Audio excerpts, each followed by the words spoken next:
High. আচ্ছা, এতদিন তো বিভিন্ন রকম ভিডিও নিয়ে এসেছি, তো আজকে আমি একটা রিভিউ ভিডিও দেব। হ্যাঁ, এবং সেটা কিন্তু অনেস্ট রিভিউ। তো আজকে আমি আমার স্কিন কেয়ার নিয়ে বলবো, যে আমি যেগুলো ইউজ করি আর কি। আমাকে অনেকেই জিজ্ঞেস করে যে কি স্কিনে কি কি প্রোডাক্ট ইউজ করো। তবে প্রথমেই বলে রাখি, সবার স্কিনে সব রকম যায় না। আমিও বিভিন্ন প্রোডাক্ট ইউজ করেছি, করে আমার যেটা লাস্টে মনে হয়েছে যে এটা আমার স্কিনে শ্যুট করেছে, আমি সেটাই ইউজ করি। তো আমার যেটা একদম স্কিনে শ্যুট করে গেছে সেটা হচ্ছে সোহাগের বেশিরভাগ প্রোডাক্ট।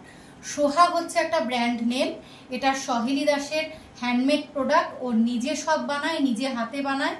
হ্যাঁ, আমি ওর কাছ থেকে এটা নিয়ে আমি অনলাইনে বুকিং করি। তো প্রথমে আমি দেখাই হচ্ছে ফেস ওয়াশ, যেটা আমাদের মুখ স্কিন কেয়ার মানে আমাদের কি প্রথমে মুখটা পরিষ্কার করতে হবে, তারপর আমরা বিভিন্ন যেটা প্রোডাক্ট ইউজ করি আর কি সেটা আমরা লাগাবো। তো আমি এটা প্রথমে করি স্যাফরন ফেস ওয়াশ। এটা আমি প্রতিদিন এটা দিয়ে মুখ পরিষ্কার করি, আর সপ্তাহে 3 দিন করে হচ্ছে ওয়ালনাট স্ক্রাবার এইটা। তো এই দুটো হচ্ছে আমার হয়ে গেল মুখ পরিষ্কারে। আমি টোনার হিসাবে ইউজ করি হচ্ছে পালমের। এটা অনেকগুলো টোনার ইউজ করেছি, তার মধ্যে আমার এটা আমার স্কিনে একদম ঠিকঠাক লেগেছে, যে এটাতে আমার কোনো প্রবলেম হয় না, সেই কারণে এইটা। আচ্ছা, ডে ক্রিম হিসাবে আমি ইউজ করি লোটাসের হার্বাল এই ডে ক্রিমটা। এটা ভীষণ ভালো, মানে আমার জন্য ভীষণ ভালো। অনেকের নাও হতে পারে, অনেকের অন্য কোনোটা ভালো লাগতে পারে, যার যেটা ভালো লাগবে সে সেটা ইউজ করবে।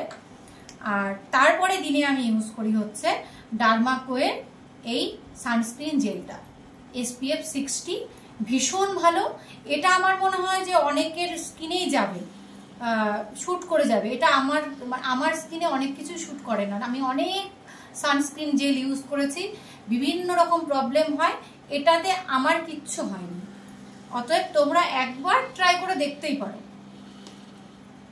আর তারপরে করি হচ্ছে সানস্ক্রিন পাউডার। এটা কিন্তু মাস্ট, এটা ইউজ করতে হয়। যে কোনো সানস্ক্রিন জেল ইউজ করার পরে বাইরে বেরোনোর আগে সানস্ক্রিন পাউডারটা ইউজ করা উচিত। আমি করি হচ্ছে সোহাগের অর্থাৎ সহেলি দাসের এই সানস্ক্রিন পাউডারটা। এটা আমার হচ্ছে দিনের হয়ে গেল। রাত্রিবেলা যেভাবে আমি মুখ পরিষ্কার করি ফেস ওয়াশ দিয়ে, ওটা করি, তারপরে আবার টোনার দিই, আর লাস্টে আমি দিই হচ্ছে সোহাগেরই গোল্ড সিরাম। এটা ভীষণ ভালো, আমার ভীষণ উপকারে লেগেছে। আমার মুখে প্রচন্ড ছোট ছোট এই ফুসকুড়ি টাইপের হতো, না ব্রণ না একনে, কেমন যেন একটা হতো, সেটা কিন্তু আমার একদম কমে গেছে, সেটা আমার হয় না।